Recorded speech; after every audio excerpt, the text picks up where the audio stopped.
मोक्षमार्गस्य नेतारं भेतारं करं भूपितां ज्ञातारं विश्वतत्त्वानां वन्दे तद्गुणलब्धये।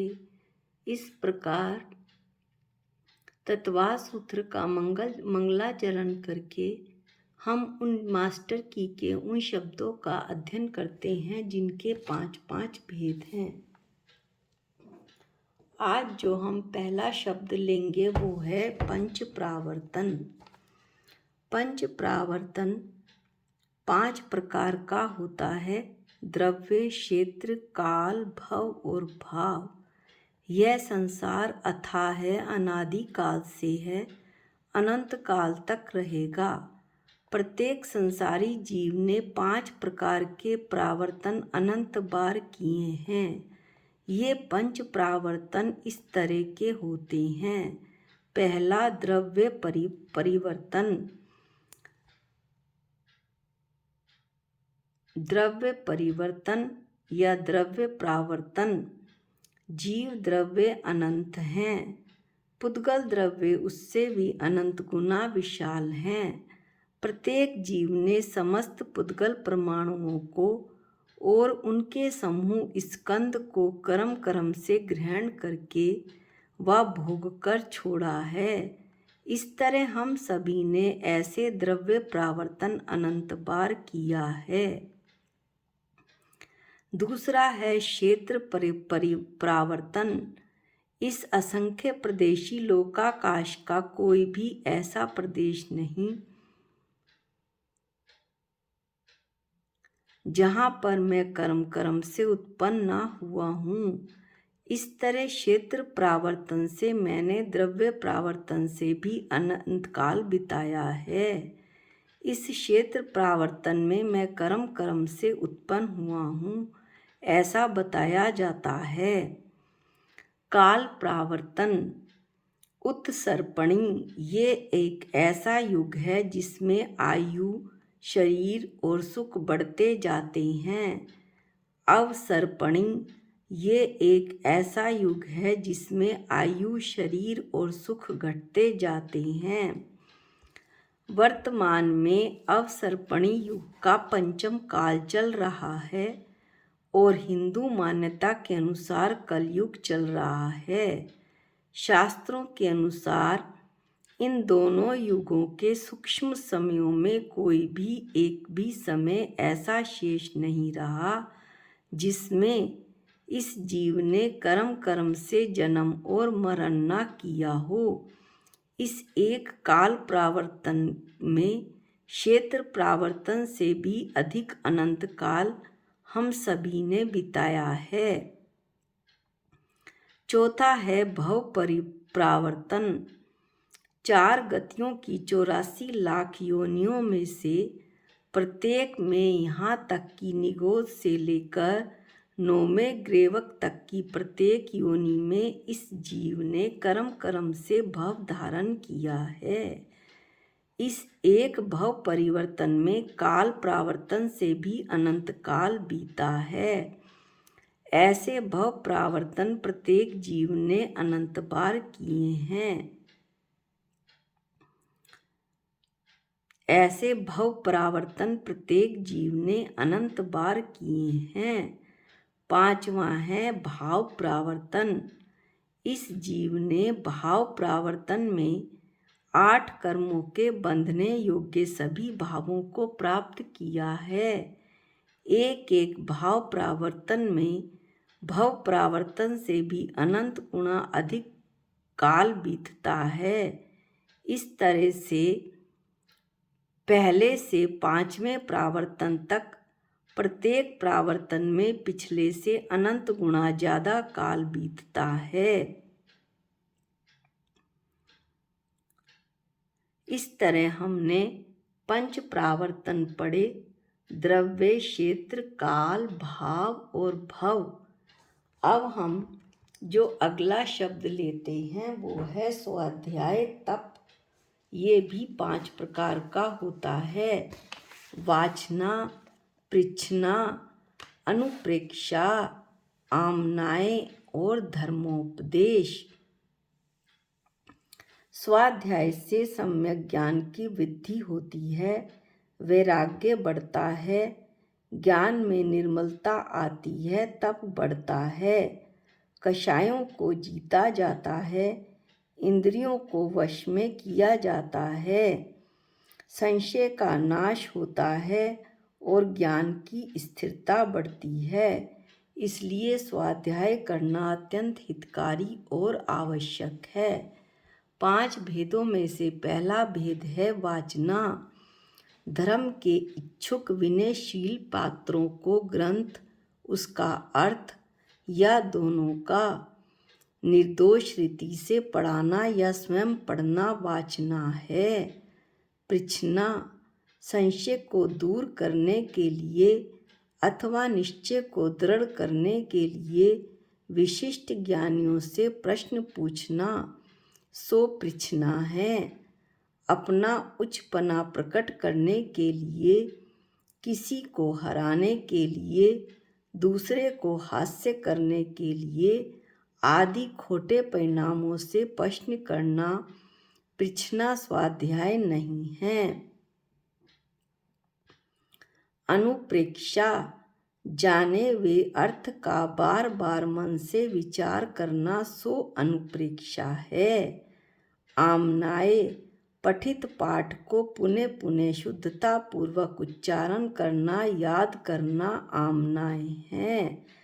5वां है धर्म उपदेश, आत्म कल्याण के लिए, मिथ्या मार्ग व संदेह निवृत्ति के लिए, मिथ्या मार्ग से हटने के लिए और संदेह को दूर करने के लिए, पदार्थों के स्वरूप के दिग्दर्शन को यानी पदार्थों के स्वरूप को जानने को, देखने को, श्रोताओं में रतनत्रय की प्रवृत्ति के लिए धर्म का उपदेश करना धर्म उपदेश स्वाध्याय है।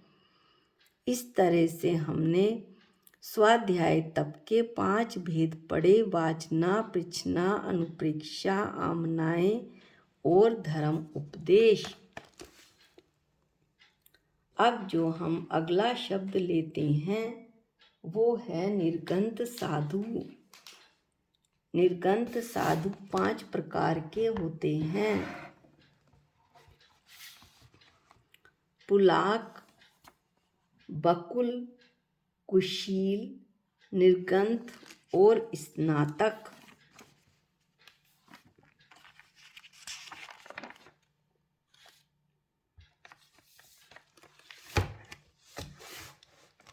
इनका हम एक एक करके वर्णन करते हैं। पुलाक, जो उत्तर गुणों की भावनाओं से रहित होते हैं। 84 लाख उत्तर गुण होते हैं। ऐसी इन भावनाओं से जो रहित हों तथा किसी काल क्षेत्र में जो मूल गुण 28 मूल गुण हैं साधु के, उसमें भी कभी कभी दोष लगा लेते हैं, उन साधुओं को पुलाक कहते हैं। ये अल्प विशुद्धि के धारक सम्यक दृष्टि होते हैं, परिग्रही होते हैं, परिग्रह से रहित साधु होते हैं। पुलाक नाम पुवाल सहित चावल का होता है। पुवाल सहित चावल अर्थात लालिमा लिया चावल, इसे मलिन चावल भी बोलते हैं। पुवाल सहित चावल की तरह मलिन होने से ऐसे साधु को पुलाक कहते हैं। दूसरा भेद है बकुश। 84 उत्तर गुणों की विराधना सहित किंतु 28 मूल गुणों का निर्दोष जो पालन करते हैं, किंतु शरीर, पिच्छी वगैरह उपकरणों से जिन्हें मोह है, उन मुनि को बकुश कहते हैं। बकुश का अर्थ है चितकबरा। जैसे सफ़ेद पर काले धब्बे होते हैं, वैसे ही इन मुनियों के निर्मल आचार में शरीर आदि का मोह धब्बे की तरह होने से बकुश कहे जाते हैं। तीसरा भेद है कुशील। इनमें से जो पुलाक मुनि होते हैं वो छठे से सातवें गुणस्थान व्रती होते हैं, और जो बकुश मुनि होते हैं वो छठे से सातवें गुणस्थान व्रती होते हैं। कुशील निर्ग्रंथ साधु ये भी दो प्रकार के हैं। प्रतिसेवना कुशील छठे से सातवें गुणस्थान वाले होते हैं, और दूसरा है इनका भेद कषाय कुशील, ये छठे से 10वें गुणस्थान वाले होते हैं, जिनके मूल गुण उत्तर गुण दोनों ही पूर्ण हों, किंतु कभी कभी उत्तर गुणों अर्थात 84 लाख गुणों में दोष लग जाता हो। उन साधुओं को प्रतिसेवना कुशील कहते हैं, जिन्होंने अन्य कषायों के उदय को तो वश में कर लिया है, किंतु संजलन कषाय के उदय को वश में नहीं किया है। उन साधुओं को कषाय कुशील कहते हैं। कषाय कुशील साधु छठे से 10वें गुणस्थान व्रती होते हैं। इसके बाद चौथा भेद है निर्ग्रंथ, जिनके मोहनीय कर्म का उदय तो नहीं होता है, लेकिन शेष घातीय कर्म भी दर्शन, मोहनीय, अंतराय और वीर्य शेष ये 3 घातीय कर्म भी जल की रेखा के समान रह जाते हैं, अर्थात जैसे जल पर रेखा खींची जाए तो वह तुरंत ही मिट जाती है, ऐसे ये 11वें और 12वें गुणस्थान व्रती साधु निर्ग्रंथ कहलाते हैं। 5वां भेद है स्नातक। समस्त घातीय कर्मों के नाशक केवली भगवान दोनों कौन से सयोगी और अयोगी, योग सहित और योग रहित स्नातक कहलाते हैं। इस तरह से हमने